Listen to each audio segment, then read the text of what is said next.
안녕하세요. 오늘도 사연 살롱을 찾아주셔서 감사합니다.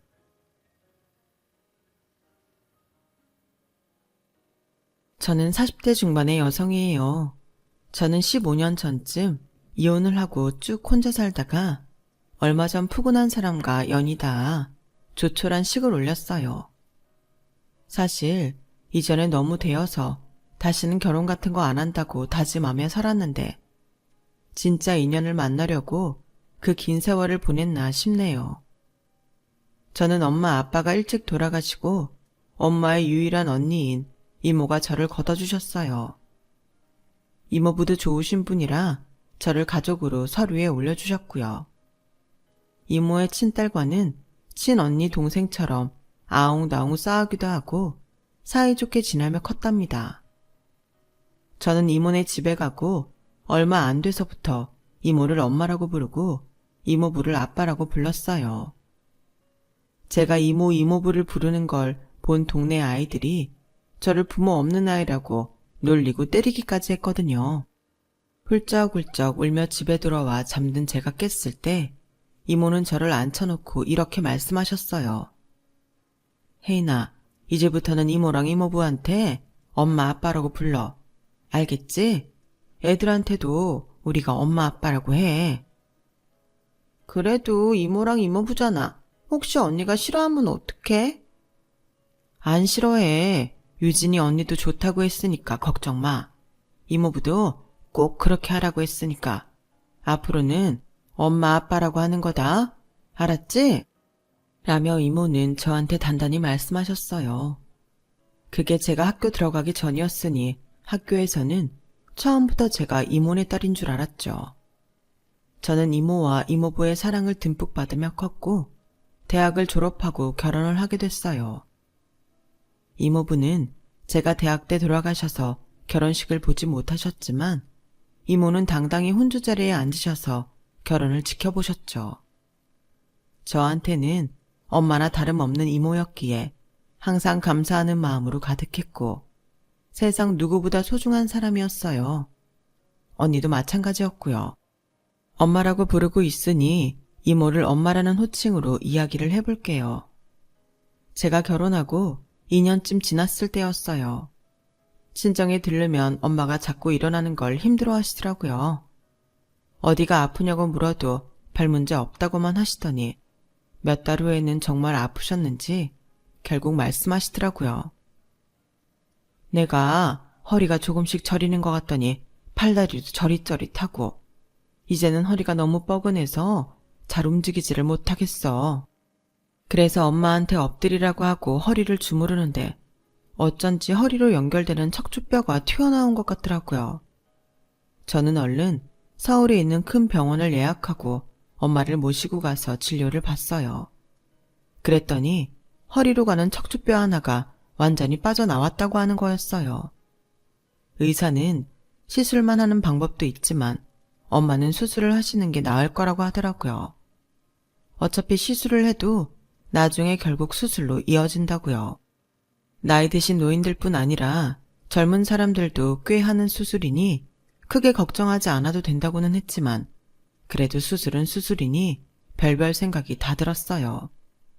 사실 이모부가 위수술을 받으셨다가 좀 잘못된 게 있어서 돌아가셨거든요. 다 괜찮다고 해도 무슨 일이 일어날지 모르는 게 수술이라고 생각하니 잠도 안 왔어요. 그래도 엄마가 너무 아파하시고 힘들어하시니 수술을 받기로 했죠. 모든 게 잘 되기만을 바라면서요. 엄마는 수술 받기 전날 입원을 하기로 했어요. 원래 저희 친정이 서울에서 3시간쯤 걸리는 지방이어서 입원 전날 저희 집에 있다가 저와 같이 병원에 가기로 했어요. 언니는 형부랑 더 먼 지방에서 살고 있었고 형부와 함께 호프집을 하고 있었기 때문에 일부러 서울에 올라가기는 어려운 상황이었어요. 하루쯤 형부한테만 맡기고 올 수 있다고 생각하겠지만 당시 언니네 형편이 빠듯해서 알바를 쓰기도 힘들었거든요. 저는 힘든 언니가 괜히 신경 쓰지 않도록 제가 다 알아서 잘하겠다고 안심시켰어요.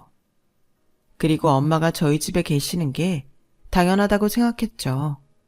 저도 딸인데 아픈 엄마를 제가 안 모시면 누가 모시겠어요.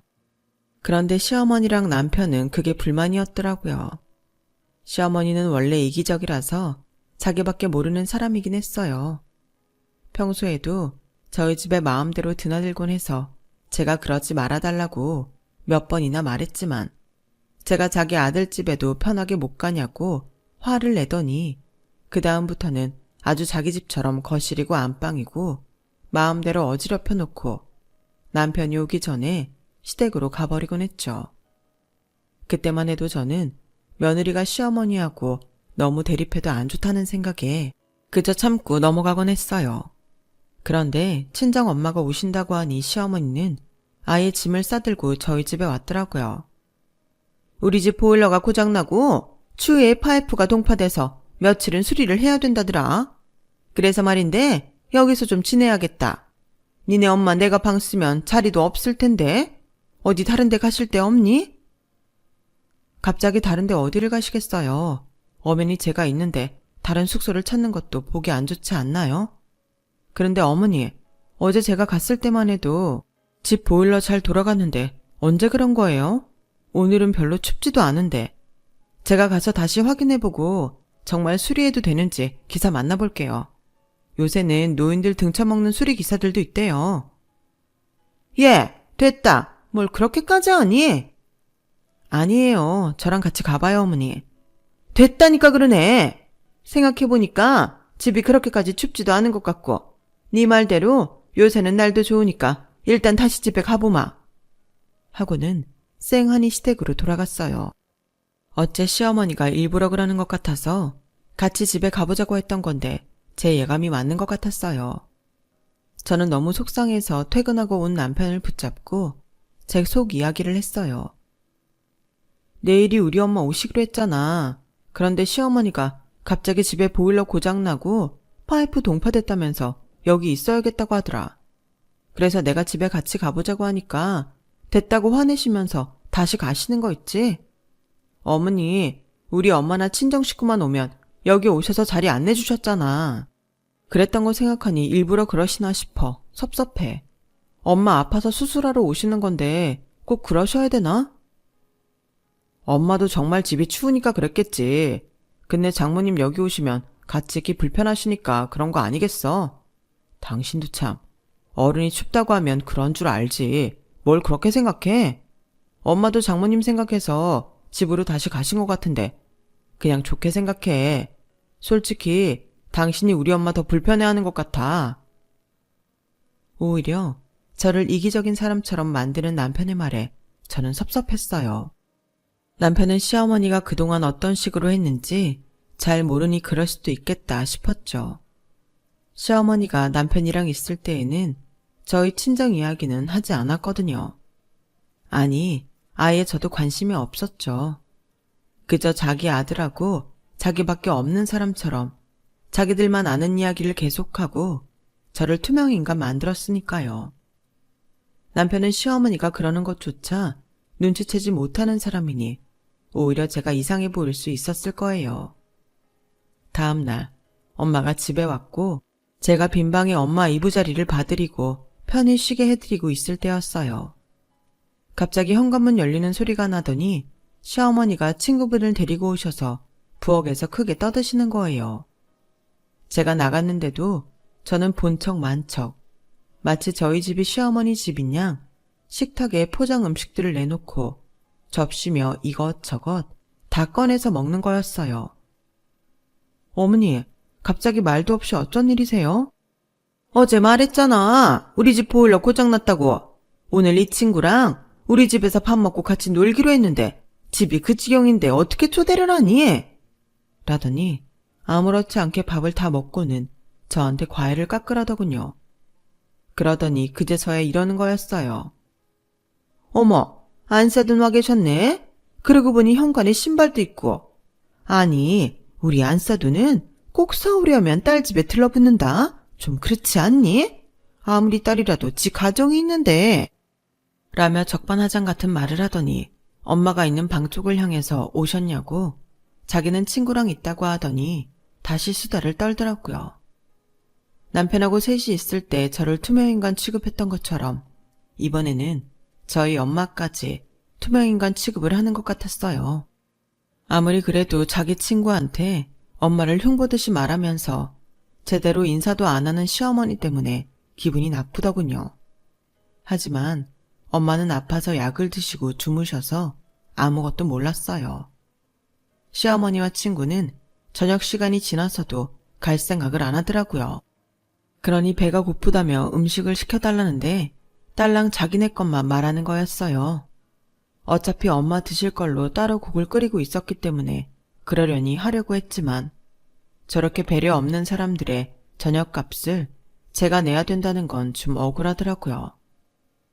시어머니는 자기랑 친구만 먹을 건데도 당연히 제가 음식값을 내는 걸로 생각하고 있었거든요.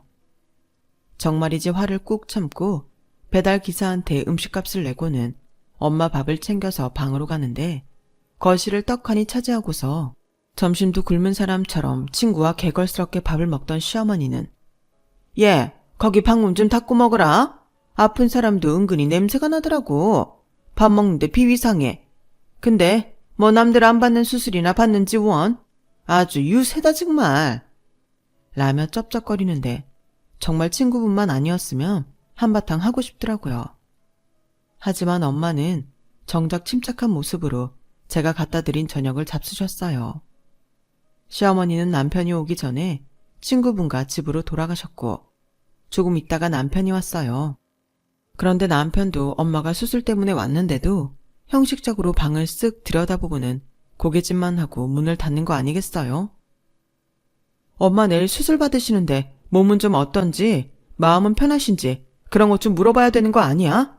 어떻게 당신이나 당신 엄마나 이렇게 무심하냐? 어머니, 우리 엄마 오늘 오시는 거 알면서도 친구 데려오셔서 좀 전까지 진탕 놀다 가셨어. 엄마가 그러고 싶었겠어. 보일러가 고장났다잖아. 그리고 장모님은 딱 보니까 괜찮으신 것 같아서 그랬지. 나 피곤해. 밥 줘. 이러며 휙 방으로 들어가 버리는 남편 뒷모습을 보는데 시어머니 뒷모습이랑 겹치면서 둘 다 어찌나 꼴보기가 싫던지요. 그래도 엄마 앞에서 부부가 싸우는 모습을 보여주기 싫어서 꾹 눌러 참고 밤을 보낸 후에 다음날 엄마와 함께 병원에 갔어요. 엄마가 수술하는 동안 저는 밖에서 아무 일 없이 수술이 끝나기만을 기도했고 제 바람이 닿았는지 엄마는 무사히 수술을 마치고 나오셨어요. 그리고 3주 입원해 있는 동안 저는 집과 병원을 오가며 엄마의 병간호를 했고 언니도 주말마다 올라와서 함께 엄마를 돌봤어요. 형부도 엄마 빨리 나으라고 과일 바구니도 보내고 한 번은 간호사들 먹으라고 치킨까지 몇 박스나 사와서 사위 노릇을 톡톡히 하고 갔죠. 형부네 부모님도 엄마에게 안부를 전했고요. 제 남편하고 시어머니만이 단 한 번도 병원에 얼굴을 비친 적이 없었고 저는 그게 어찌나 민망하던지 언니네 가족한테도 엄마한테도 고개를 들 수가 없었어요. 하지만 엄마는 저한테 괜찮다고만 하셨어요. 혜인아, 너무 신경 쓰지 마. 네가 미안해할 필요 전혀 없어. 네 남편도 사돈도 바쁘신 모양이지. 엄마는 이해하고 괜찮아. 그런데 네가 정말 살기 힘들면 그때는 엄마한테 말해. 그런 엄마의 모습은 전에 없이 단호했어요. 저한테는 괜찮다고 하시면서도 남편과 시어머니가 하는 모습을 보고 생각이 많으셨던 것 같더라고요. 엄마는 퇴원 후에도 정기적으로 병원을 다녀야 했어요. 저는 그런 엄마가 저희 집에서 편히 와 계실 수 있게 미리 남편하고 시어머니한테 말했어요. 저희 엄마가 2주에 한 번은 병원에 오셔야 되거든요. 2주에 한 번 수요일이에요. 어머니 죄송한데 그날만큼은 저희 엄마가 집에서 편히 계실 수 있게 오시는 건 삼가해 주셨으면 해요. 아니, 내가 내 아들 집도 마음대로 못 드나드니? 그것도 네 엄마 때문에? 아니, 세상에 그런 법이 어딨어? 어머니도 저희 엄마 계시면 불편해 하시잖아요. 어머니가 눈치 주시니까 엄마도 불편해 하실 것 같아서 미리 말씀드리는 거예요. 전에 남편 말대로 조금만 배려해 주세요. 2주에 한 번이잖아요. 그래, 엄마. 장모님 서울에 딸 있는데 굳이 다른 데에 묵으실 필요 있나? 잠깐인데 뭐 어때? 평생 가는 것도 아니고 몇 달인데 그것만 좀 참아줘. 아들, 너까지 왜 이래? 내가 뭐 되게 불편하게 만든 것처럼 그러네? 에이, 그건 아니고 엄마도 조금만 양보해주면 좋잖아. 웬일로 제 편에 서서 말해주는 남편이 처음으로 남의 편이 아닌 것 같아 고맙기까지 했어요. 뭐 그것도 알고 보니 자기가 꿀리는 게 있어서 그랬던 거지만요. 아무튼 남편까지 그렇게 나가니 시어머니는 투덜대기만 할 뿐 더 이상 고집을 피우지는 못했어요. 그런데 마지막에 하는 말이 정말 가관이었어요. 솔직히 말해서 니네 친정엄마도 아니고 이모잖아? 그렇게 꼬박꼬박 엄마라고 불러가면서 챙길 필요 뭐 있어? 이제 너도 결혼도 하고 있으니 떨어져 사는데 언제까지 그런 가족놀이나 하고 있을 거야? 그럴 정신 있으면 나하고 네 남편이나 더 챙겨. 제가 욱해서 막 뭐라고 하려는데 남편이 저와 시어머니 사이에서 막아서며 자기 엄마한테 그만하라며 밖으로 내보내더라고요. 그렇게 그날은 지나가고 이윽고 엄마가 오시는 날이 됐어요. 그날은 추위가 기승을 부려서 영하 10도 아래로 내려가서 굉장히 추운 날이었어요. 저는 그날 마침 회사에서 일이 생겨서 나가봐야 했어요. 사실 회사를 그만둔 지는 좀 됐었는데 인수인계를 해준 직원이 자꾸 실수를 하는 바람에 회사에서 저한테 처리를 해달라고 부탁할 때가 있었거든요. 그날도 그 일을 해결하러 가야 했기에 저는 엄마한테 도착하면 내가 열쇠 줬으니까 문 열고 들어가 있으라고 했죠. 부랴부랴 일 처리를 한다고 했는데도 다 끝내니 오후 4시가 넘더라고요. 저는 엄마한테 문자를 보냈지만 답이 없었어요. 뭔가 이상한 기분이 들어 최대한 빨리 집에 왔는데 엄마가 아파트 단지 입고 경비원실에 있는 게 아니겠어요? 엄마는 경비원 아저씨가 주신 믹스커피를 마시고 계셨어요. 아니, 할머니가 집 문이 안 열린다고 오돌오돌 떨며 계시잖아요. 아무리 들어오라고 해도 딸 기다린다고 안 들어오시는 거 제가 억지로 좀 전에 모셔놨어요. 라며 경비원 아저씨께 감사하다는 말을 하고 자초지종을 들어보니 문을 안에서 걸어놔서 안 열린다는 거였어요. 아무리 문을 두드려도 안에서 아무 소리도 없었는데 문틈으로 시어머니 같은 사람이 왔다 갔다 하는 것 같더라는 거예요. 아니 근데 왜 내 문자에는 답을 안 해? 내가 얼마나 문자를 많이 했는데. 미안해. 네가 일하는데 신경 쓸까 봐 그랬지. 어차피 너 오면 들어갈 수 있을 것 같아서. 저는 너무 화가 나서 열쇠집 아저씨를 불러 안에 걸쇠를 부셔달라고 했어요. 그리고 집에 들어갔더니 집안을 거의 사우나로 만들어 놓고 시어머니가 거실에서 여유롭게 차를 마시고 있는 게 아니겠어요? 남편은 방 안에서 쿨쿨 자고 있고요. 알고 보니 남편이 출근했다가 전날 숙취가 너무 심해서 회사에는 독감이라고 거짓말을 하고 집에 왔다는 거예요. 그때 마침 시어머니가 남편한테 전화를 했고 남편이 집에 있다는 말을 들은 시어머니가 바로 와서 안에서 문을 잠그고 걸쇠까지 걸어버린 거죠. 그래도 저희 엄마가 벨을 누르고 문까지 두드렸다는데 그러면 누구 하나라도 나와서 문을 열어줬어야죠. 야, 내 아들 힘들어서 회사도 주퇴하고 집에 와 있는데 안사돈 와 있으면 내 아들이 쉬겠니? 너 생각이라는 걸 좀 해. 막말로 네 엄마가 죽을 병도 아닌데 이렇게 티를 내고 남들을 불편하게 해야 되겠어? 진짜 친모녀 사이도 아니면서 아주 우리를 괴롭히려고 작정들을 했어. 무슨 소리예요? 지금 우리를 괴롭히는 건 어머니잖아요. 그리고 어머니는 여기가 어머니 집도 아닌데 왜 매번 주인 행세를 하고 그러세요? 아무리 아들네라고 해도 여기는 엄연히 남의 집이라고요. 그러자 시어머니는 갑자기 눈에 불을 켜고서 저한테 달려들어 제 머리채를 휘어잡더라고요. 야, 이런 천한 것들이 어디서 못 베어먹은 티만 내고 아픈 게 유세니? 유세야. 지 이모 아픈데 왜 우리를 나쁜 사람 만들어? 제가 아파서 소리를 지르며 놔달라고 했더니 이번에는 엄마가 손에 들고 있던 과일들을 시어머니한테 마구 집어던졌어요. 이런 미친 여편네야. 뭐가 어쩌고 어째? 이런 천하의 몹쓸 여자가 감히 내 귀한 딸한테 손찌검을 해? 너 오늘 나한테 잘 걸렸다. 그래, 나 죽을 병 걸린 거 아니라 힘을 펄펄 넘친다고. 시어머니는 엄마의 기세에 눌려서 쪼그려 앉아서 등짝을 그대로 맞고만 있었어요. 저는 엄마의 처음 보는 모습에 놀라긴 했지만 그래도 말려야 할 것 같아서 얼른 엄마를 떼어냈어요. 그 난리통을 다 겪고 났더니 방에서 자고 있던 남편이 그제야 바보같이 천천히 기어나오더라고요. 이게 다 무슨 일인가 하는 얼빠진 얼굴을 하고서요. 시어머니는 낼름 자기 아들 뒤로 가더니 야, 니들 각오해? 이러고도 니들이 무사할 줄 알아? 내가 진짜 그동안 마음에 안 들었는데 이제 결판 낼 거야. 아들, 그냥 이혼해.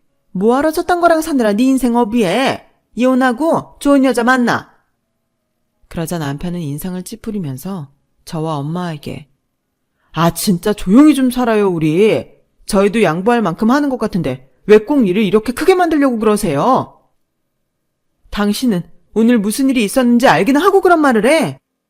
들으나 마나지 뭐. 또 엄마가 오셨네. 우리 엄마가 어쨌네. 그럼 말 같지도 않은 소리 하냐?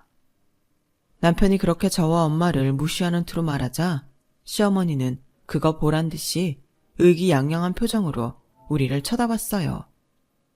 남편을 본 시어머니가 엉엉 울면서 남편에게 일러바치니 남편은 전후 사정도 듣지 않고 저와 친정 엄마한테 뭐라고 하는 것이었어요.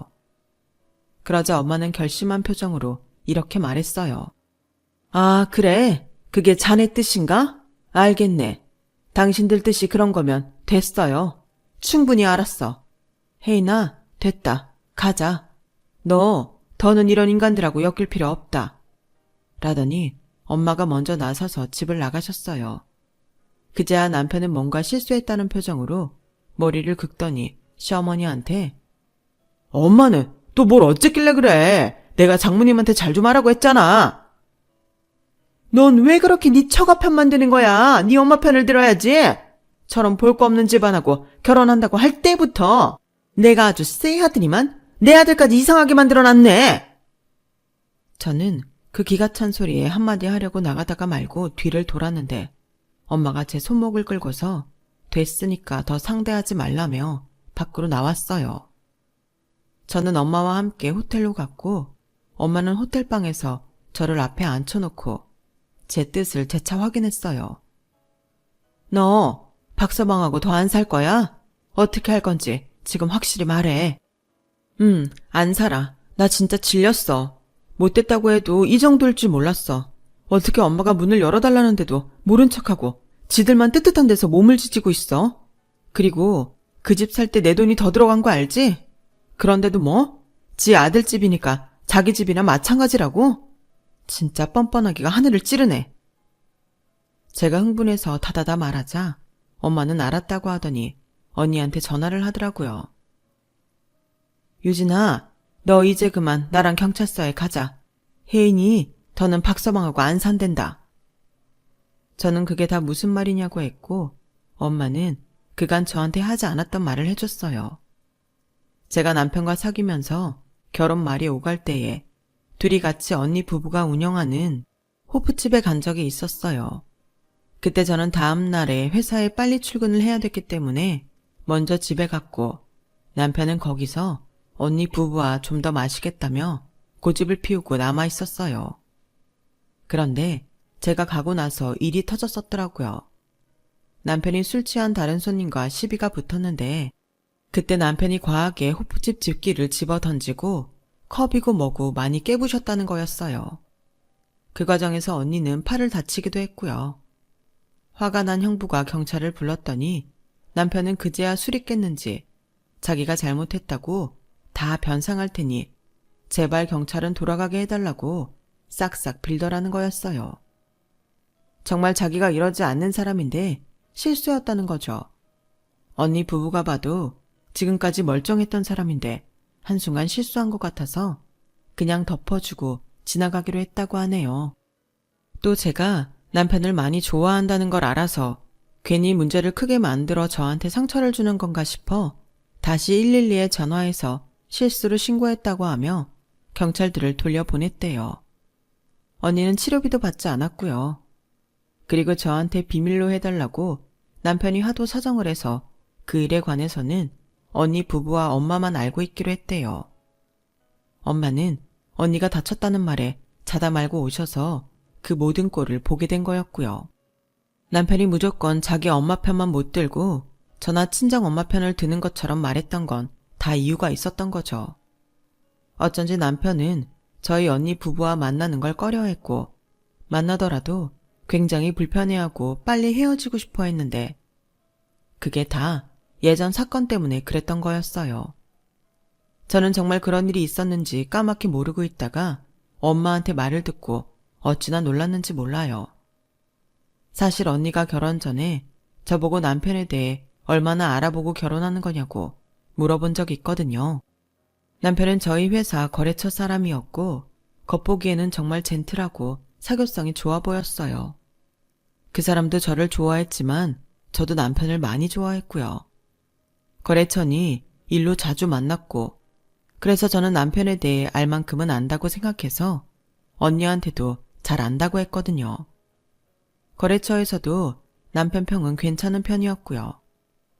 언니는 제 말을 듣고 그렇다면 다행이라고 잘 살라고 했었어요. 언니가 물어볼 때 좀 더 자세히 알아봤어야 되는데 제가 너무 사람을 믿었던 건가 싶고 정말 후회가 많이 되더라고요.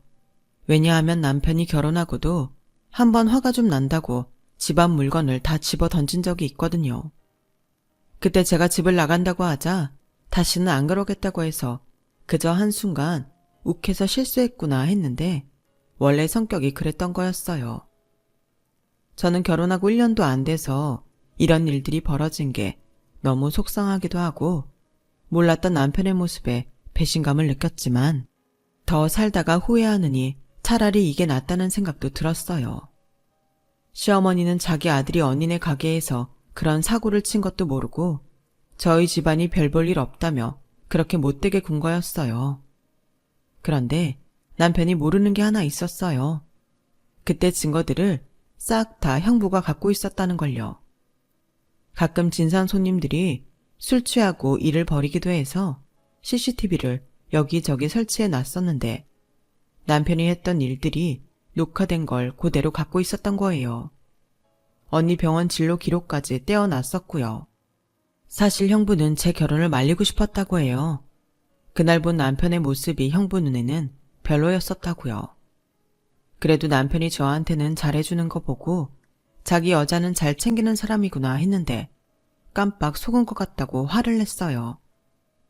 형부는 언니가 그때 응급실에 갔던 병원 진료 기록까지 전부 떼서 갖고 있었는데 혹시 제가 살다가 남편하고 무슨 일이 생기면 전부 건네주려고 했대요. 형부는 남편이 사고를 칠지도 모른다고 생각했었던 것 같아요. 결혼 후 남편은 항상 이기적이었고 시어머니도 마찬가지였어요. 걸핏하면 저와 친정을 무시하는데도 남편은 듣는 둥 마는 둥 마지못해서 편들어주는 척 했고요. 그 마지못해 편든 것도 자기가 약점 잡혀서 그랬던 거라는 걸 전에는 미처 몰랐었네요. 날이 밝자 언니와 형부가 서울에 올라왔고 저희는 변호사 사무실을 찾아가서 증거를 다 제출하며 이혼 소송을 하겠다고 했어요. 그리고 언니는 호프집이 있는 지역 경찰서에 가서 예전에 자기 팔을 다치게 하고 치료비도 안 물어준 제 남편을 고소하고 싶다며 진로 기록을 냈어요. 저는 남편이 출근한 사이에 제 짐을 다 챙겨 나왔고요. 그런데 나오는 길에 저희 집으로 오던 시어머니와 마주쳤어요.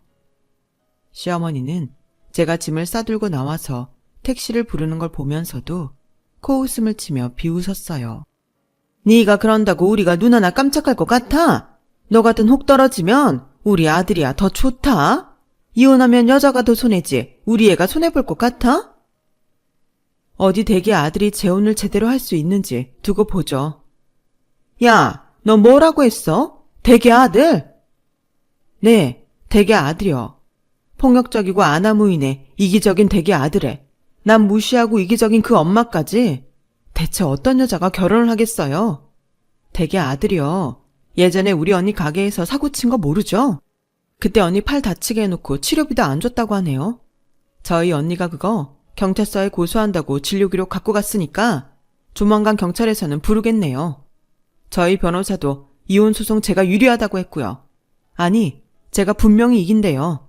그러니까 딱 기다리고 있어요. 그렇게 말하고 저는 택시를 타고 친정까지 가버렸고 시어머니는 나중에 남편한테 자초지종을 들었다고 하네요. 그날 저녁 시어머니는 저한테 전화해서 막 퍼부어댔어요. 야, 그게 언젠데 그런 일로 우리 아들이 처벌받을 것 같니? 막말로 진료 기록 하나 가지고 뭘 어쩔 건데? 설마 진료 기록 하나만 갖고 그러겠어요? 형부가 그때 녹화된 CCTV 영상 다 갖고 있어요. 그거 토대로 그때 부숴먹고 깨먹은 것까지 전부 돈 받아낼 거니까 대개 아들한테 각오하고 있으라고 하세요. 그리고 얼마 후 경찰 소환장을 받은 남편은 조사를 받았다는 담당 형사의 연락을 받았어요. 변호사도 이혼 소장을 남편한테 보냈다고 했고요. 남편이 호프집 집기를 부수고 언니 팔을 다치게 한 건 시효가 한참 남았기 때문에 충분히 처벌 가능하다고 했고 이혼 소송도 제가 이긴 거나 마찬가지라고 했어요. 그제서야 남편과 시어머니는 친정까지 찾아와서 저희 앞에 무릎을 꿇고 싹싹 빌었어요. 사돈 마음 너그러우시잖아요. 제가 그거 하나 믿고 좀 실수를 한 것 같아요. 근데 이런 집안 싸움 다들 겪는 일인데 저희만 유난 떨고 서로 고소하고 소송하고 이건 좀 아닌 것 같아요. 그러니 이혼은 그렇다 치더라도 저희 아들 경찰에 고소한 것만이라도 취소해 주세요. 장모님, 제가 섭섭하게 해드린 게 있으면 용서해 주세요. 제가 부족한 게 많습니다. 자기야, 나 한 번만 봐줘. 어? 1년 더 지난 일로 이러는 건 좀 아니잖아. 한 번만 봐줘. 아니요. 저희는 절대 취소 안 합니다. 우리 얘 이혼도 그렇고 유진이 팔 다치게 한 것도 그렇고요. 그저 둘만 잘 살면 되고 박서방이 우리 혜인이만 위해주면 된다는 마음으로 다 덮었던 거예요. 그동안 우리 혜인이한테 어떻게 했습니까? 그래놓고 이제 와서 다들 겪는 일이라고요? 유난이요? 당신 아들이 그런 일을 저지르지 않았어도 그렇게 나왔겠어요? 엄마가 울분에 찬 목소리로 말하다가 가슴을 치셨어요. 저도 한마디 했죠. 어머니, 우리 엄마한테 어떻게 하셨는지 잊으셨어요? 그게 사돈한테 할 짓이에요. 제가 왜 어머니나 저 사람처럼 덜된 사람들한테 무시당하고 살아야 돼요? 애초에 이런 사람들인지 못 알아본 제가 바보인 거 맞아요. 그러니까 이제는 바보처럼 안 살 거예요. 시어머니와 남편은 계속 저와 엄마를 붙잡고 잘못했다며 고소를 취하해달라고 하다가 결국 전화를 받고 온 형부한테 끌려나가고 말았어요. 형부가 자꾸 이러면 지금 바로 유치장에 보내주겠다고 하니 두 사람은 더 이상 말 못하고 돌아갔다더군요. 그 후 남편은 경찰 조사가 끝난 후 언니에게 치료비와 위자료도 물어줘야 했고 호프집 집기를 부순 것도 다 갚아야 했어요. 8개월 후에는 이혼 소송에서도 제가 이겨서 저한테도 상당한 위자료를 지급해야 했고요. 그런 판결들이 나기까지 중간중간 남편과 시어머니는 계속 저한테 지금이라도 취하해달라고 빌었지만 그러면 또 자기들 뜻대로 됐다며 좋아라 할 게 불보듯 뻔했기에 저는 절대로 뜻대로 해주지 않았어요. 그리고 남편과 시어머니한테 너무 실망을 했고 남편 성향에 대해서도 많은 의구심을 갖게 되었거든요. 솔직히 시어머니를 다시는 보고 싶지 않은 마음도 컸어요. 정말이지 다시 만날까봐 제일 치떨리는 스타일이 바로 시어머니 같은 사람이었으니까요. 그렇게 저의 짧지만 굴곡 많았던 첫 결혼은 끝이 났어요. 그때 시댁이라는 것에 너무 학을 떼는 바람에 정말 오랫동안 엄마와 단 둘이 살았었네요. 하지만 지금 만난 사람은 저희 친정에도 정말 잘하고 저한테도 관대한 사람이라서 하늘이 보내주신 인연이라고 믿고 잘 살고 있어요. 제 이야기는 여기까지예요. 들어주신 모든 분들 건강하시고 항상 좋은 일 생기시길 바랄게요. 언제나 행복하세요. 감사합니다. 여러분, 사연 댓글에 응원과 현명한 조언 부탁드려요. 좋아요와 구독은 저에게 큰 힘이 됩니다. 오늘도 좋은 일 가득하세요.